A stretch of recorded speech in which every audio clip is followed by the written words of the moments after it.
out to take care of your medical issue. Ms. Hilton was gonna say that there was an offer extended to your client, so she has not put that on the record for purposes of posterities, but she's ready to do that this time. Okay. We're ready. All right.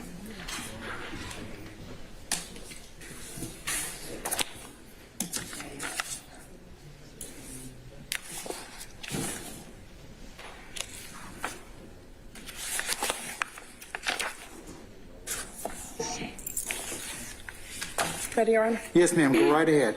Your Honor, as it relates to Mr. Tanquarius Mender, Mr. Mender is charged with count 1 of the indictment, conspiracy to violate the Racketeer Influence and Corrupt Organizations Act, which carries a sentence of 5 to 20 years. He's also charged with count 44 of the indictment, which is possession of a weapon by an incarcerated individual, which carries a sentence of 1 to 5 years. Count 45, possession of a telecommunication device by an incarcerated individual, which carries a sentence of 1 to 5 years. And last, count 46, which is participation in criminal street gang activity, which carries a sentence of 5 to 20 years. Mr. Mender is an ANC recidivist. The state did file a recidivist notice on December 9th of this year. If Mr. Mender was found guilty of all the counts in the indictment, he'd be looking at a maximum exposure of 50 years to serve in prison. And now, could you explain the difference? I think for Ms. I'm sure that Ms. Fagan has probably explained that to her client, but can you tell Mr. for the benefit of the record and for Mr. Mender's benefit, what potentially may happen if he were to be convicted of any of these particular counts? Like what would under A or C? Yes, if he's convicted of any of the counts as an ANC recidivist, Mr. Mender, you would have to get the maximum amount on for that charge, and then whatever time the court gives you, which if was to be the maximum, you have to spend every day door to door, which means you have to spend every day in custody. You get no good time. No. It's a to-the-door sentence. Yes, he would get any credit for a time served. Of course, yeah, absolutely. But anything else would be a full sentence door to door.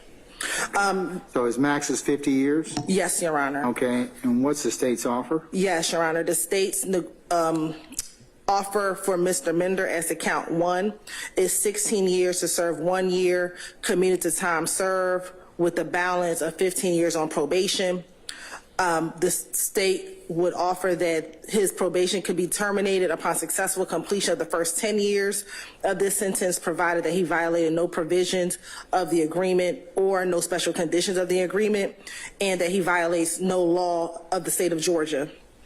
As to count 44, the state's recommendation is 5 years to serve 1 year, commuted to time served, with a balance to be served on probation, concurrent with count 1.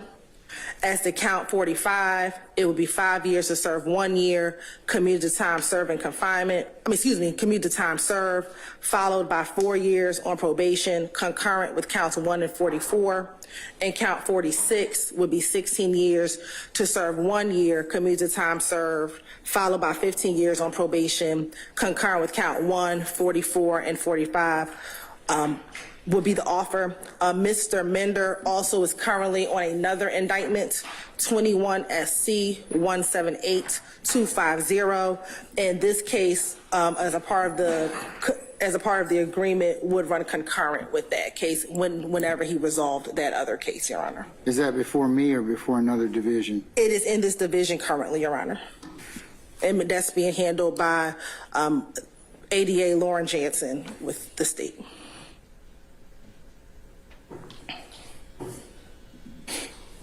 Does he have bond on that case ending in 250? I don't believe he has a bond on that case. No, he has a no bond status.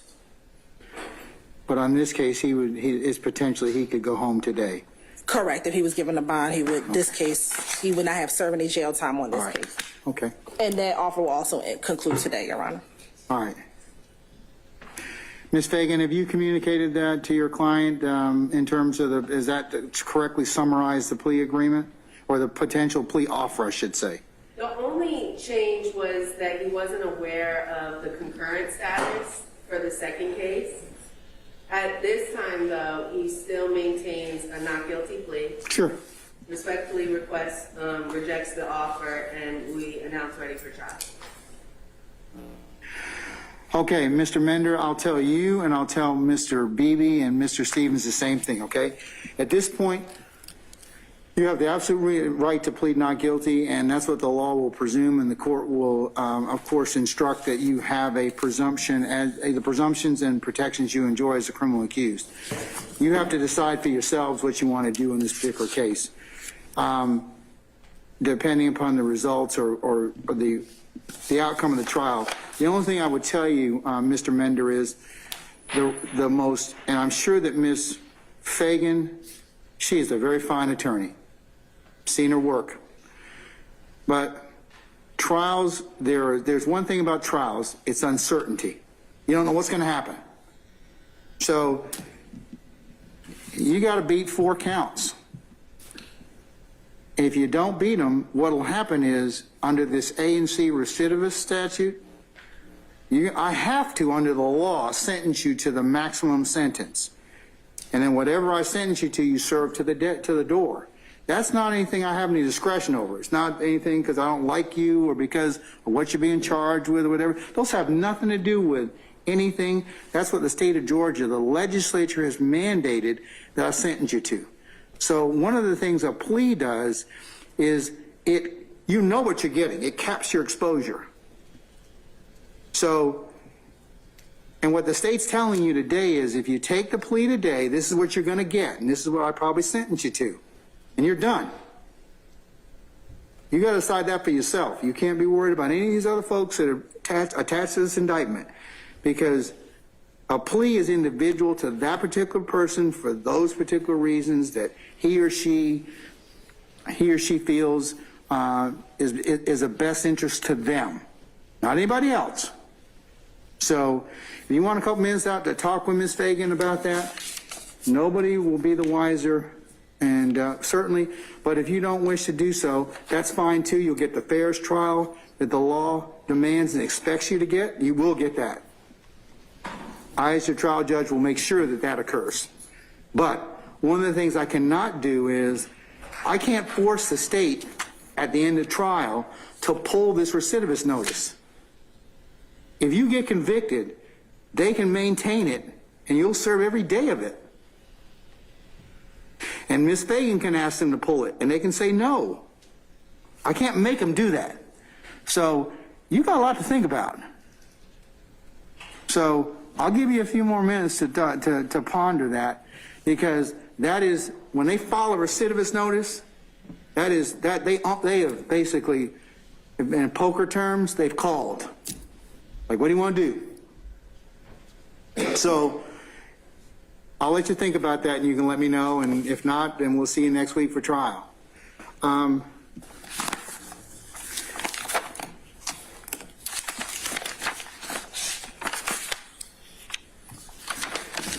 Mr. Beebe, where are you?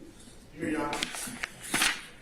Because we're in a similar situation, we would reject the state's offer as provided on record, Your Honor. However, Mr. Beebe would ask the court would hear a non-negotiated plea as to the indictment. I would. If that's the case, Judge, Mr. Beebe would then ask if he does not agree with Your Honor's sentence, would the court allow him to withdraw the plea and proceed to trial? I need to think about that for just a second, okay? Understood. Just give me a minute, okay? But yes, that's more than fine. Mr. Beebe, you got the same kind of same discussion I had with Mr. With Mr. Mender applies to you, but let me just get back with you in just a second, okay? Mr. Stevens, where are you? Okay, madam, are you still talking with your client?